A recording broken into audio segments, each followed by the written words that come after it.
Okay, so today we will discuss about the gas power cycle, and this is the lecture 1 and this is the unit 5 also.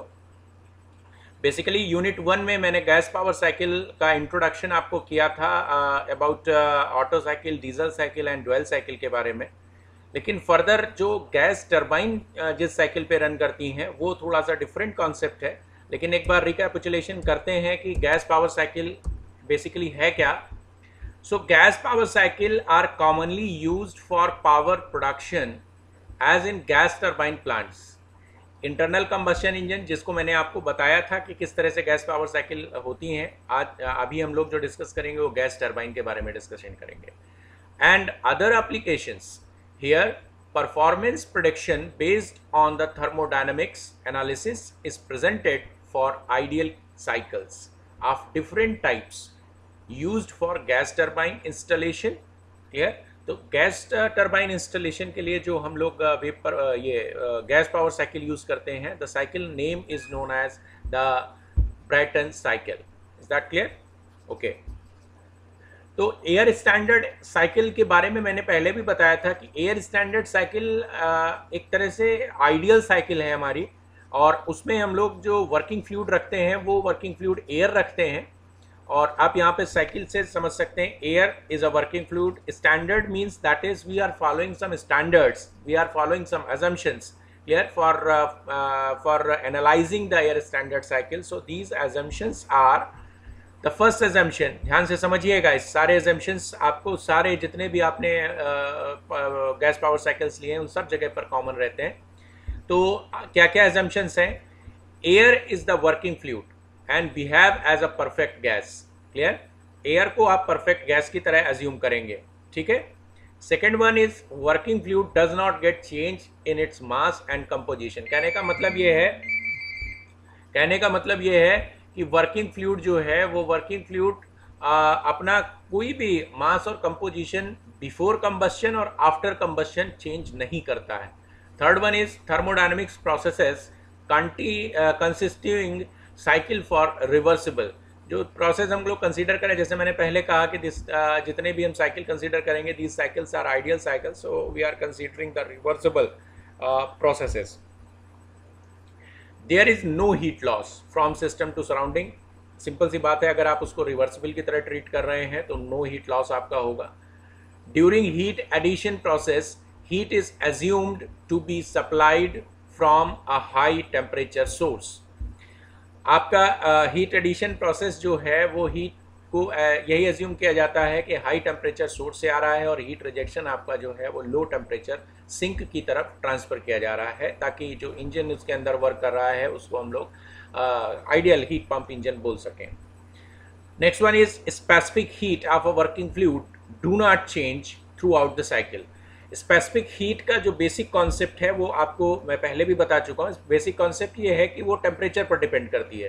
तो आप ऐसे अगर आप समझेंगे तो before combustion और आफ्टर कंबस्शन टेम्परेचर में काफ़ी डिफरेंस होता है, तो स्पेसिफिक हीट भी चेंज होनी चाहिए. लेकिन हम एनालिसिस पर्पज से हमारा एजम्पशन ये होगा कि specific heat before combustion and after combustion and through out the cycle is uniform, it not changes. Is that clear? Okay. तो आपका जो इफिशियंसी है, एयर स्टैंडर्ड इफिशियंसी जिसको बोलते हैं, this is a simple work done divided by the heat addition. तो work done according to the first law of thermodynamics, क्योंकि एक साइकिल मैनर में हो रहा है, सारे प्रोसेस आपके रिवर्सिबल हैं, तो there is a summation of heat addition या heat interaction is equal to the work done. तो आप कह सकते हैं heat supplied minus heat rejected divided by the heat supplied. So quite obvious this term is written as a 1 minus heat rejected divided by the heat supplied. Okay, so let us discuss about the gas turbine. So gas turbine run on the Brayton cycle. What is the Brayton cycle? Brayton cycle basically there is a combination of 4 processes in a Brayton cycle properly used for the gas turbine power plants, comprises as adiabatic compression process, constant pressure heat addition process, adiabatic expansion process and constant pressure heat release process. There are the 4 basic processes involved in the Brayton cycle, and the PV and TS diagram is look like this. This is the 1 to 2 process. See, this 1 to 2 process is the adiabatic compression process. Clear? So this is the reversible process 1 to 2, and in the TS diagram it is represented as this one because it's a reversible adiabatic, so it's a isentropic process, so entropy is constant for this process. Now the second one is constant pressure heat 2 to 3 process is constant pressure heat addition process. So this one is the 2 to 3 line, this is known as the constant pressure line. Here the heat addition is taking place, and again 3 to 4 process is the adiabatic expansion process, so it's a reversible adiabatic, so it's isentropic process. Here the entropy is constant. Again 4 to 1 process is known as the constant pressure heat release process. Now if you talk about the schematic of the Brayton cycle, so the schematic of Brayton cycle is look like this, or say the gas power cycles are divided in two types, open type and closed type. Clear? If you are talk about the open type, the surrounding air goes in the combustion, goes in the compressor. Compressor is look like a turbine also. So what is the work of the compressor? Compressor means it enhances the pressure, clear, and temperature also, clear. So compressor is look like this, the schematic is look like this, and high pressure high temperature fluid at a point 2 goes into a combustion chamber where the fluid is added. Now due to this fluid addition and the high pressure fluid addition over the high pressure high temperature air, there is a combustion process taking place, and due to this combustion the temperature is very high suited. Say for example after combustion the maximum temperature attained in the cycle, this point is known as the 3, but this process happens at a constant pressure process. Now the very high pressure and very high temperature fluid goes into a turbine, expansion turbine, where the positive work produce, clear, where the positive work produce, because it release the pressure and convert into a work. So this 3 to 4 process is the adiabatic expansion process. Is that clear? Now if you observe in the both schematics, open type and closed type, compressor and turbine both are connected with the same shaft. That means whatever the work is required for the compressor, it is produced by the turbine. So what is the net work output? The net work output is in that cycles is definitely the turbine work minus the compressor work. Now if you talk about the open cycle, at the point 4 it is rejected towards the surrounding. So this 4 to 1 where we consider this arrow, तो 4 to 1 process में आपको arrow बनाने का जरूरत नहीं है. The process is 1 to 2, 2 to 3 and 3 to 4. Therefore 4 process is not happen for the open cycle because heat release, but heat release at a constant pressure because we are not considering any device over there. So it's at a point 4 it's automatically released towards the surrounding. But somehow if you want to consider a particular any fluid which is very expensive in the nature, or say you want to utilize the heat which released at the point 4, अगर आप point 4 की heat को utilise करना चाहते हैं तो आपको closed cycle में जाना पड़ेगा.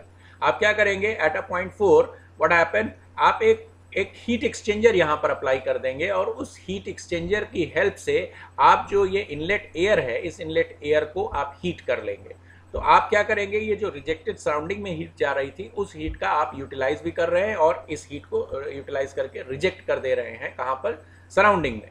और आपकी जो एयर है वो एयर कंप्रेसर के अंदर आ जाएगी. फिर आप यहाँ पर 2 पॉइंट पर आएंगे और 2 पॉइंट के बाद फिर से एक हीट एक्सचेंजर हमने यहाँ पर लगाया है और वो हीट एक्सचेंजर का काम होगा हीट एडिशन करने का. Clear?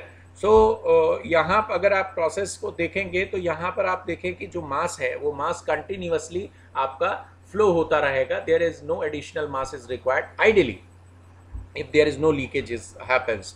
But in open cycle आपको हर साइकिल में हर पॉइंट 1 पर जब आप आएंगे तो आपको फ्रेश एयर की रिक्वायरमेंट होगी. सो डेफिनेटली आपको यहाँ पर फ्यूल कंजप्शन ज़्यादा लगेगा क्योंकि आप फ्रेश एयर ले रहे हैं. तो आपको at a point 2 there is a possibility कि आप उतना टेम्परेचर या प्रेशर इंक्रीज ना कर पाएँ. लेकिन अगर आप पॉइंट 1 पर ही आप उसका प्रेशर और टेम्परेचर हाई रखेंगे तो आपको ज़्यादा पॉइंट 3 पर आपको वैल्यू मिलेगी और ज़्यादा वर्क मिलेगा. तो इसलिए हम लोग जनरली क्लोज्ड साइकिल को फॉलो करते हैं. एनीवे लेकिन आप अपनी एनालिसिस पर्पज से और इस सारे पर्पज से ओपन साइकिल की तरह ही इसको कैलकुलेट करेंगे। तो चलते हैं इसकी एनालिसिस करते हैं। एनालिसिस ऑफ ब्रेटन साइकिल, जिसमें थर्मोडायनेमिकल एनालिसिस हम करने जा रहे हैं, बहुत सिंपल है। जनरली जब आप गैस पावर साइकिल को देखेंगे तो पीवी डायग्राम की रिक्वायरमेंट नहीं है, हम टीएस डायग्राम को समझते हैं और टीएस डायग्राम के बेसिस पे कैलकुलेशन करते हैं। अगर आप यहाँ पर देखेंगे, जैसे मैंने स्कीमेटिक आपको दिखाया था इन अर्लियर स्लाइड्स, कि आपका कंप्रेसर और टरबाइन दोनों एक सेम शाफ्ट में अटैच हैं। तो कंप्रेसर वर्क अगर आप देखोगे तो कंप्रेसर वर्क अगर मैं ये मानता हूँ कि यहाँ पर अब जैसे यहाँ पर आप देखिए, यहाँ अगर मैं ये देख रहा हूँ कि अगर कंप्रेसर वर्क है, मैं फ्रेश आपका एयर की ओपन सिस्टम की बात कर रहा हूँ, फ्रेश एयर की बात कर रहा हूँ, तो m1 किलोग्राम अगर यहाँ पर आता है तो कंप्रेसर के लिए आप अगर देखोगे वर्क आपका कौन सा वर्क हो रहा है, ये एडियाबैटिक कंप्रेशन वर्क हो रहा है। तो सिंपल आपको मालूम है कि work is equal to simple हम DH की वैल्यू से निकाल सकते हैं। अगर आप जो TDS इक्वेशंस हैं उन TDS इक्वेशंस का यूज़ करेंगे तो बहुत आसानी से आपको ये चीज़ समझ में आ जाएगी। मुझे अब यहाँ पर डिस्कस करने का ज़रूरत नहीं है, सब बेसिक थर्मोडायनेमिक्स और आप इससे समझ सकते हैं। तो 1 to 2 प्रोसेस के लिए मैंने जो मास कंसीडर किया है वो मास m1 कंसीडर किया। मैं इन जनरल अभी बात कर रहा हूँ, लेकिन आइडियली मैं अभी बताऊँगा आपको। तो compressor work is equal to m1 multiplied by this one is h2 minus h1। Similarly what is the turbine work? Turbine work में देखिए यहाँ से आपका ये जो वैल्यू है, आप अगर यहाँ पर देखो ये वैल्यू मान लेते हैं, ये 1 पॉइंट पर यहाँ पर ये अगर ये ओपन वाले में कंसीडर कर रहे हैं तो ये m1 है, क्लियर। लेकिन जब यहाँ पर आपने इसको मास ऑफ फ्यूल इसमें ऐड किया, से फॉर एग्जांपल m2 हो गया, क्योंकि उस समय पर ये मास ऑफ जो m1 एयर का आया था और प्लस मास ऑफ फ्यूल भी इसमें इंसर्ट कर गई है, मास ऑफ फ्यूल। इसलिए इस पॉइंट पर हम लोग यहाँ पर इसको m2 वैल्यू, ये मैं एक्चुअल की बात कर रहा हूँ, ये एक्चुअल कंडीशन पर m3 की वैल्यू अगर आप देखोगे 3 पर वैल्यू देखोगे तो मास ऑफ फ्यूल m3 होना चाहिए, कुछ बड़ी हुई वैल्यू होनी चाहिए as compare to m1 for open cycle. So this one is h3 minus h4। Is that clear? Okay, so next one is, अगर हम एयर स्टैंडर्ड एनालिसिस करना चाहते हैं, एयर स्टैंडर्ड की एनालिसिस करना चाहते हैं, तो उसमें मैंने आपसे बोला था कि मास का जो कंपोजिशन है और मास का जो वेट है वो before and after combustion same होना चाहिए। इसलिए हम लोग यहाँ पर m1 is equal to m3 consider करना है। जैसे मैंने आपको अभी थोड़ी देर पहले बताया कि ये आपका एक्चुअल कैलकुलेशन, लेकिन एयर स्टैंडर्ड एनालिसिस अगर आप करोगे तो m1 is equal to m3 आपको कंसीडर करना पड़ेगा। where as in actual cycle, जैसे मैंने लिखा था m3 is equal to m1 plus mf and m3 is equal to m1 in a closed type और ये open type gas turbine में है। Is that clear? Okay. तो चलिए इसके बाद एडिशन ऑफ हीट की बात करते हैं। तो एडिशन ऑफ हीट कहाँ पर हो रही है? This is the 2 to 3 process, this is the 2 to 3 process. So this one is m1 जो कि हम कांस्टेंट ले रहे हैं, m1 multiplied by h3 minus h2। ये भी आप TDS डायग्राम से देख सकते हैं कि whatever the heat is added it is a form of DH, clear. So this one is whereas the Q addition आप इक्वल कर सकते हैं कि अगर आप मास ऑफ फ्यूल आपको मालूम और कैलोरीफिक वैल्यू मालूम है, कोई भी एक्चुअल साइकिल आप कंसीडर कर रहे हैं तो उसमें इस तरह की वैल्यू आपको कंसीडर करनी होगी। ओके, नाउ नेट वर्क, जैसे मैंने कहा दोनों सेम शाफ्ट पे अटैच हैं तो WT माइनस WC हो जाएगा। तो net work is equal to this one m3 h3 minus h4 minus m1 h2 minus h1। Quite obvious air standard ले रहे हैं तो m1 को कॉमन लिया है और m1 को कॉमन लेने के बाद मैं वैल्यू बता रहा हूँ, air standard cycle efficiency W net is divided by the Q addition. So ये वैल्यू मैंने यहाँ पर m1 को कॉमन ले लिया because m3 is equal to m1, so m1 is a common. So this is the h3 minus h4 minus h2 minus h1 divided by this one. So m1 and m1 will be cancel out, and what you get, the Brayton efficiency after application of air standard analysis, this one is 1 minus h4 minus h1 upon h3 minus h2. h4 minus h1 basically है क्या? h4 minus h1 आप देखिए तो ये enthalpy drop है in the heat rejection, and h3 minus h2 is the enthalpy increase in the heat addition. सो आप इसको चाहे तो इस तरह के टर्म्स में भी लिख सकते हो। आपको DH इज इक्वल टू मालूम है CP इंटू DT होता है, तो h4 माइनस h1 को आप उसी फॉर्म में मैंने कन्वर्ट किया, CP को कांस्टेंट रखा है, एयर स्टैंडर्ड एनालिसिस कर रहे हैं हम लोग।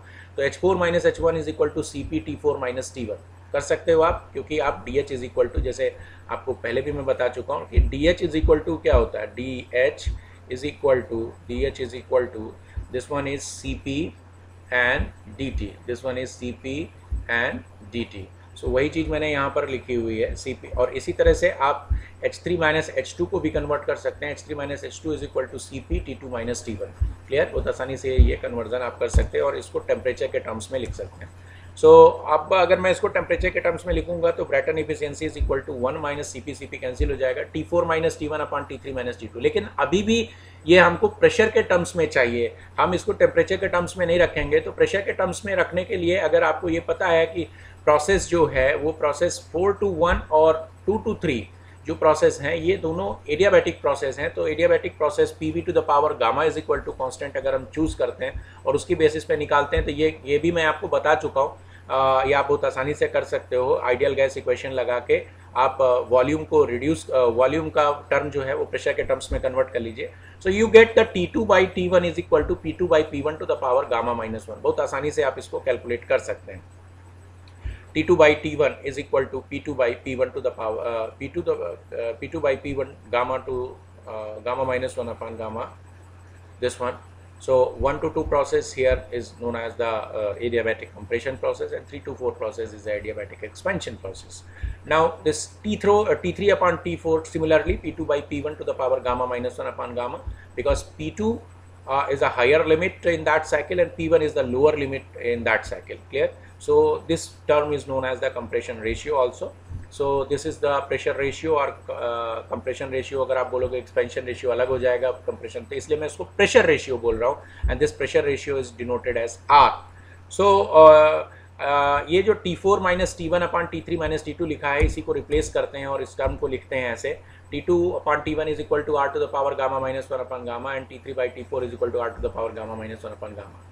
सो this is T2 minus T2 upon T1, इसमें दोनों तरफ आप माइनस वन कर दीजिए तो ये टर्म कुछ आपको इस तरह से दिखेगा, और इस टर्म को T4 minus T1 upon T3 minus T2 is equal to T1 by T2 बहुत आसानी से कर सकते हैं। आप ये टर्म देखिए T4 minus T1 divided by T3 minus T2, ये चीज़ आप कर लेंगे क्योंकि यहाँ -1 लिखिए, यहाँ -1 लिखिए तो आपको यही टर्म मिल जाएगा। तो T4 minus T1 upon T3 minus T2 is equal to T1 by T2। Clear? अब अगर आप इस एक्सप्रेशन में देखिए ये है T1 और ये है T2। क्लियर? तो T1 बाई T2 को आप फिर से आप लिख सकते हैं, this is the P1 by P2 the power gamma minus 1। Clear? और R की वैल्यू आपने जो चूज की है वो चूज किया हायर प्रेशर लिमिट अमान lower pressure limit, that means this is the 1 by R to the power gamma minus 1 upon gamma. Is that clear? Okay, so आपका ब्रेटन इफिशियंसी क्या था, ये वाला फार्मूला था। अब इसमें अगर आप वैल्यू रखते हो T1 by T2, that means it's a look like this is 1 minus T1 by T2, so 1 minus P1 by P2, and P1 by P2 is 1 by R, so this is 1 minus 1 by R to the power gamma minus 1 upon gamma. So this is known as the air standard Brayton cycle efficiency. Clear? तो ये ध्यान रखिएगा, this is known as the air standard Brayton cycle efficiency.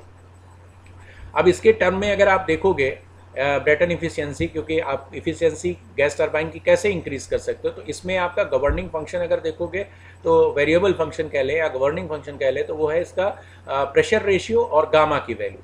तो gamma की value अगर मैं constant करूं और प्रेशर रेशियो की वैल्यू इंक्रीज करूं तो आप देखेंगे कि 1 बाई R जो वैल्यू है वो डिक्रीज होगी, और निगेटिव वैल्यू डिक्रीज होने का मतलब है कि ब्रेटन साइकिल इफिशियंसी इंप्रूव होगी। तो आप यही चीज़ देखिए कंटिन्यूअसली इंप्रूव हो रही है on increasing the pressure ratio. Similarly if you increase the gamma, definitely this value is increases, so this pressure is increases. what it implies, at a higher pressure ratio and at a very high gamma the Brayton efficiency is very high. Is that clear? Okay. So इसमें एक और term आता है, the term is specific work output. Specific work output कहने का यहाँ पर sense ये है, specific workout of the plant can be given as below, work done is equal to, आप इस तरह से निकालिए H3 minus H4 minus H2 minus H1। Specific work कहने का मतलब ये होता है कि when you are calculated the work done पर किलोग्राम बेसिस पे आप कैलकुलेट करना शुरू करें इसको, तो M1 इज इक्वल टू, अगर 1 मैं मानूँ तो ये W is equal to CP T3 minus T4 minus T2 minus T1 की तरह आ जाएगा। तो यहाँ जो T1 वैल्यू है, एक्चुअली T1 वैल्यू अगर देखा जाए this value is constant, CP value is constant, T1 value is constant. क्यों कांस्टेंट है? Because T1 is the temperature of air जो उसके अंदर इंसर्ट कर रही है, गैस पावर साइकिल के अंदर इंसर्ट कर रही है, तो वो वैल्यू है कौन सी? T1। तो T1 वैल्यू को अगर मैं कांस्टेंट मानता हूँ तो W अपॉन CPT, जो ये CPT है एक तरह से आप कहते हैं आपका जो एक नॉन इफेक्टेड टर्म है। नॉन इफेक्टेड टर्म मतलब CP इंटू T1 कोई भी इफेक्ट आपका गैस टरबाइन में नहीं डालेगा। तो पर्टिकुलर अगर मैं यहाँ पर T1 को कॉमन ले लेता हूँ तो this one is T3/T1 minus T4/T1 minus T2/T1 minus 1 हो जाएगा, and this particular term is rewritten as T3/T1। यहाँ पर देखिए T3/T1 को अगर मैं कॉमन ले लूँ, मैं पर्पसफुली ये कर रहा हूँ, मैं बताऊंगा अभी क्यों कर रहा हूँ। T3/T1 को अगर मैं यहाँ से कॉमन ले लेता हूँ तो this one is 1 minus T4/T1 multiplied by T1/T3, ठीक है, T4/T1 multiplied by T1/T3 minus this is T2/T1, यहाँ से हमने कॉमन नहीं लिया, माइनस 1। Is that clear? अब देखिए ये टीएस डायग्राम आपका था। यहाँ पर ये जो 3 वैल्यू आप देख रहे हैं, यहाँ पर जो आप ये 3 वैल्यू देख रहे हैं और आप जो 1 वैल्यू देख रहे हैं, आप अगर देखें इस टीएस डायग्राम में, this is the maximum possible temperature, this called the T max maximum possible temperature, and T1 is the minimum possible temperature, minimum possible temperature।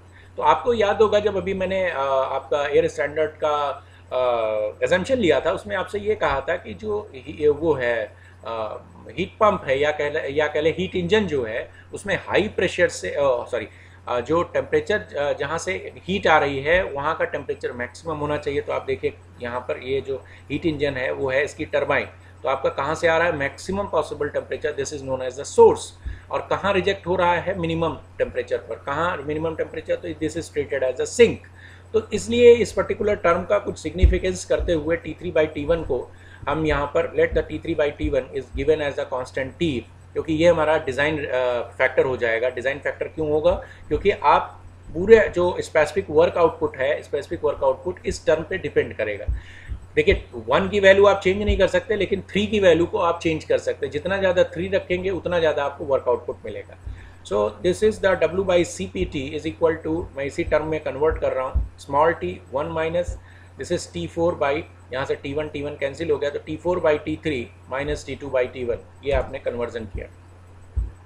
अब T4/T3 ये एक एडियाबैटिक प्रोसेस है, तो इसको आप लिख सकते हैं जैसे आप यहाँ पर लिखें T4/T3 is equal to P3/P4, ठीक है।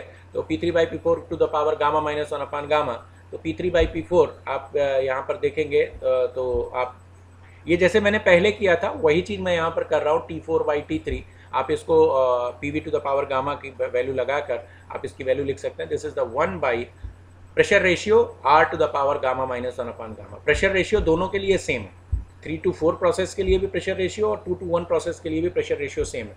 सो सिमिलरली T2/T1 को मैं इस तरह से लिख सकता हूँ, this one is R to the power gamma minus 1। यहाँ पर T3/T4 लिखते तब हम लिखते R to the power gamma minus 1 upon gamma, लेकिन हम लोग T4/T3 लिख रहे हैं, इसलिए 1 by R to the power gamma minus 1 upon gamma हो जाएगा। ये बात बहुत आसानी से आपको समझ में आ जाएगी।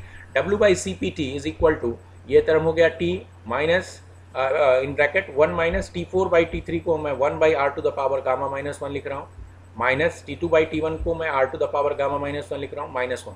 सो this term is the specific work output term. और स्पेसिफिक वर्क आउटपुट का जो टर्म आपको दिख रहा है, इस स्पेसिफिक वर्क आउटपुट के टर्म में अगर आप देखें, this W/CPT1 is a non-dimensional form for a specific work output. This term is especially known as the specific work output.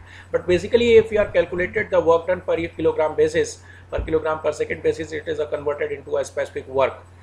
So here the CPT1 लेने के रीज़न ये था कि CPT1 अगर आप देखोगे इट्स नॉट अफेक्टेड टर्म, और आप इसको पूरी यूनिट कैलकुलेट करोगे W/CPT1 तो एक नॉन डायमेंशनल फॉर्म आ जाता है, और इसी को हम लोग यहाँ पर स्पेसिफिक वर्क आउटपुट बोल रहे हैं। सो स्पेसिफिक वर्क आउटपुट का जो फंक्शन है, इस फंक्शन में देखें there are the 2 variables, rather say 3 variables. Gamma is a variable, pressure ratio is a variable, and the temperature ratio is a variable. Clear? तो अब आगे इसका एनालिसिस अगर आप करोगे तो आप यहाँ पर देखो कि मैं इसको प्रेशर रेशियो और स्पेसिफिक वर्क आउटपुट के टर्म में देखूँ, और गामा की वैल्यू अगर मैं एयर के लिए 1.4 कंसीडर करूँ, तो आप इस टर्म में अगर देखेंगे on increases the pressure ratio, एक चीज़ तो समझ में आ रही होगी, on increases the pressure ratio 1 by R value is this is the negative value and R increases, so negative value इस पूरे फंक्शन में इंक्रीज हो रही है, दैट मीन्स कि वर्क आउटपुट आपका बढ़ेगा। इसलिए आप देखिए कि on increasing the pressure ratio आपका वर्क आउटपुट बढ़ रहा है। क्लियर? आप देखते जाएंगे। On increases the value of T, here the specific work output is directly proportional to T, that means on increases the value of T, the specific work output is increases. So this at the value 2, at the value 3, at the value 4, at the value 5. तो ये आप इसके function को बहुत आसानी से यहाँ से समझ सकते हैं. लेकिन इसमें एक चीज़ समझने वाली बात है, वो ये कि the temperature ratio T is generally used for as a design parameter. Higher as the T value, higher shall be the specific work output. ये आपको दिख रहा है because both are the directly proportional. Maximum value of T depends upon the maximum temperature which the highly stressed part of the turbine can withstand for the required working life, also called the metallurgical limit. जैसे आपको याद होगा कि जब मैंने आपको vapour power cycle बताया था, और वेपर पावर साइकिल में मैंने आपको बाइनरी वेपर पावर साइकिल क्यों यूज़ करते हैं उसका रीज़न बताया था, क्योंकि वेपर पावर साइकिल में जो आप वर्किंग फ्लूइड यूज़ कर रहे हैं वो स्टीम है, और स्टीम आप उसमें वेपर पावर साइकिल में भी आपने देखा था कि जो टरबाइन के अंदर इनलेट का टेम्परेचर है वो जितना ज़्यादा होगा उतना ज़्यादा आपका वर्क आउटपुट मिलेगा. तो वो आप कॉमन सेंस कहेगा कि आप जितना ज़्यादा उसका टेम्परेचर इंक्रीज़ कर दें, लेकिन उसकी एक लिमिट है, और वो लिमिट मेटलर्जिकल लिमिट कहलाती है कि उस लिमिट से आप ज़्यादा नहीं जा सकते हैं. सिमिलरली यहाँ पर भी है कि टी की वैल्यू को बहुत ज़्यादा आप इंक्रीज़ नहीं कर सकते हैं, क्योंकि मेटलर्जिकल लिमिट तक ही आप उसको करेंगे. मेटलर्जिकल लिमिट क्या होती है? जो वर्किंग फ्लूइड्स जो आपका स्ट्रक्चर है, टरबाइन का स्ट्रक्चर है, या आप कहें कि जो गवर्निंग स्ट्रक्चर्स हैं, पाइप हैं, उनकी एक लिमिट होती है कि कितना टेम्परेचर बियर कर सकते हैं, कितना प्रेशर बियर कर सकते हैं. उसकी बेसिस पे ही डिज़ाइन आपको करनी होती है. दूसरे मटेरियल और अवेलेबल हैं, लेकिन वो इतने कॉस्टली हो जाएंगे कि आप जितना आपको वर्क आउटपुट ज़्यादा मिलेगा उससे ज़्यादा उसकी कॉस्ट हो जाएगी. इसलिए आप एक ओवरऑल इफिशियंसी की बात करते हैं, तो उस ओवरऑल इफिशियंसी में आपको मेटलर्जिकल लिमिट का ध्यान रखना होगा. तो due to this problem gas turbine में जनरली टी की रेंज 3.5 to 6 रखी जाती है. स्पेसिफिक वर्क आउटपुट का मैंने फार्मूला वही कंसीडर किया आपको बताने के लिए कि कैसे इसकी वैल्यू को फर्दर हम इंक्रीज कर सकते हैं. Specific work output versus pressure ratio variation shows that there exist some optimum pressure ratio. देखिए, अब टी की वैल्यू को हम ज़्यादा आपको मैं बता चुका हूँ, रीज़न की due to the metallurgical limit we cannot change much more, कि हम बहुत ज़्यादा वैल्यूज़ की चेंज कर पाए. तो दूसरा हमारे पास फैक्टर आ रहा है, अगर गामा की वैल्यू को कांस्टेंट ले रहे हैं एयर के लिए 1.4, तो अगर यहाँ पर देखें तो केवल एक ही टर्म बचता है, और वो है प्रेशर रेशियो का.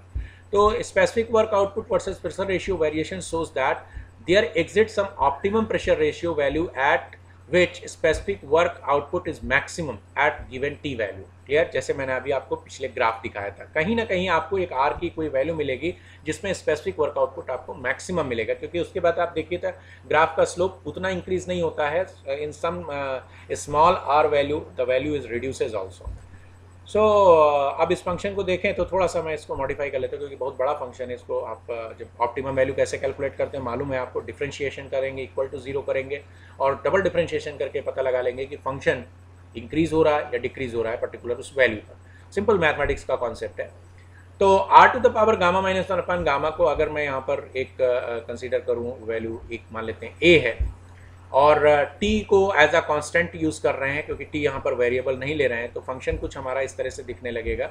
ये स्पेसिफिक वर्क आउटपुट का है, और फंक्शन कुछ अगर मैं ये एजम्पशन क्या, ये मैंने एक जो आपका एक्सप्रेशन था उस एक्सप्रेशन को थोड़ा सा रिड्यूस किया.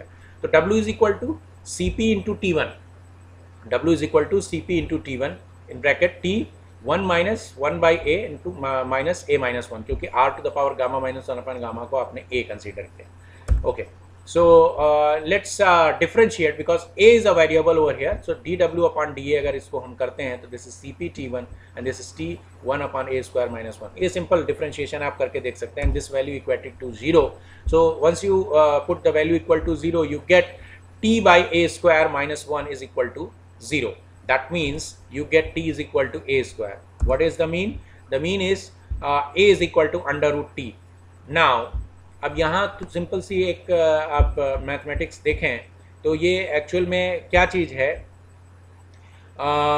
ए की वैल्यू क्या है? r to the power gamma minus 1. Clear? So r to the power gamma minus 1 है, और t की वैल्यू यहाँ पर ये पता है. देखिए ये चीज़ क्या लिखी हुई है यहाँ पर, आप ऐसे लिख सकते हैं this is t is equal to a to the power, this one is a to the power 1, sorry this is the square. Clear? या आप इसको ऐसे कहें कि यहाँ पर a इज इक्वल टू क्या हो जाएगा? a is equal to this is t to the power 1 by 2.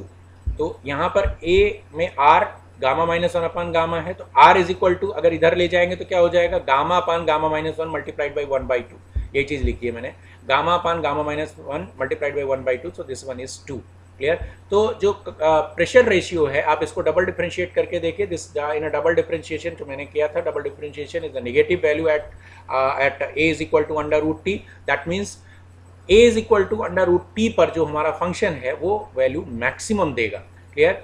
तो ये अगर प्रेशर रेशियो हम अचीव कर पाते हैं, if anyhow we receive or we achieve this pressure ratio r is equal to t to the power gamma upon 2 gamma minus 1, so you have a maximum specific work output। clear। इस expression को कुछ इस तरह से भी लिखा जा सकता है, r to the power gamma minus 1 is equal to under root t, और इसको r का स्क्वायर करिए तो r to the power gamma minus 1 multiplied by r to the power gamma minus 1, simple सी बात है, इज इक्वल टू t हो जाएगा। ठीक। तो दो आपकी जो साइकिल आपने बनाई है उसमें आप देखेंगे कि दो एडियाबैटिक प्रोसेस हैं, तो उन दो एडियाबैटिक प्रोसेस के टेम्परेचर्स अगर मैं यहाँ पर लिखूँ, एक प्रोसेस 1 to 2 था तो उसके अगर मैं टेम्परेचर्स लिखूँ तो this one is T2 upon T1, और एक था आपका 3 to 4 प्रोसेस, तो this one is T3 by T4। सो यहाँ से आप अगर देखेंगे तो आपका जो वैल्यू आता है वो कौन कौन सा वैल्यू आएगा और क्या क्या बचेगा, इसको आप समझ सकते हैं। This value is equal to T3 by T1। क्यों T3 बाई T1 लिखा, T3 by T1 is equal to T, तो अब यहाँ से कैंसिल करके देखिए, T3 से T3 कैंसिल हो गया, T1 से T1 कैंसिल हो गया, that means it shows T2 is equal to T4। What is the T2? T2 value है आपका जब जो फ्लूइड है कंप्रेस होके बाहर निकल रहा है, अगर आप उसकी साइकिल देखेंगे, जो कंप्रेस होके बाहर निकल रहा है उसका टेम्परेचर, और जो टरबाइन से एग्जिट हो रहा है, यानी दोनों जो डिवाइसेस, थर्मोडायनेमिकल डिवाइसेस आपने लगाई, कंप्रेसर और टरबाइन, इन दोनों का जो एग्जिट टेम्परेचर है अगर वो इक्वल होता है तो आपको स्पेसिफिक वर्क आउटपुट मैक्सिमम मिलेगा।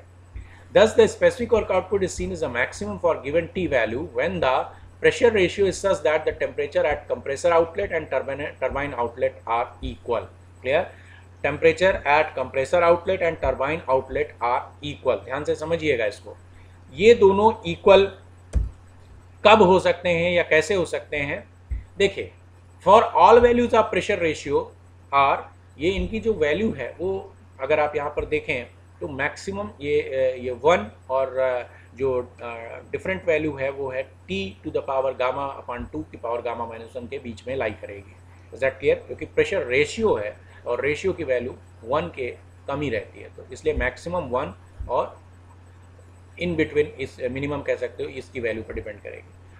Temperature T4 is greater than T2, ये अगर आप अचीव कर पाते हो, ये वैल्यू 1 पर जाते हो या ऐसे कुछ अचीव कर पाते हो, तो temperature T4 is greater than T2। In order to reduce heat transfer from external source for improving efficiency, a heat exchanger can be incorporated। This concept of using heat exchanger gives birth to modified form of simple gas turbine cycle with heat exchange। The modified form of cycle is also called the regenerative gas turbine cycle। ये मैं क्यों कह रहा हूँ आपसे, मैं एक बार cycle आपको दिखाता हूँ तो शायद आपको और आसानी से समझ में आए। अब साइकिल अगर आप देखें, यहाँ पर जो ये साइकिल बनाई थी, मैंने कहा आपसे T2 is equal to T4, यानी कंप्रेसर का जो एग्जिट है और टरबाइन का जो एग्जिट है, इन दोनों के टेम्परेचर्स इक्वल। यानी कि ऐसा हीट एक्सचेंजर अगर हम यूज़ करें कि जो इसका एग्जिट हो रहा है ये अपना सारा का सारा, यानी हीट एक्सचेंजर की इफिशियंसी 100% होनी चाहिए, इफेक्टिवनेस उसको बोलते हैं, वो 100% होना चाहिए। यानी जितना टेम्परेचर यहाँ का है, यानी हीट एक्सचेंजर इतना अच्छा हो कि जो हीट यहाँ से वो रिसीव करेगा वो सारी की सारी हीट यहाँ पर वो रिलीज कर देगा। अगर ऐसा हो पाता है तो T2 is equal to T4 आपको अचीव हो जाएगा।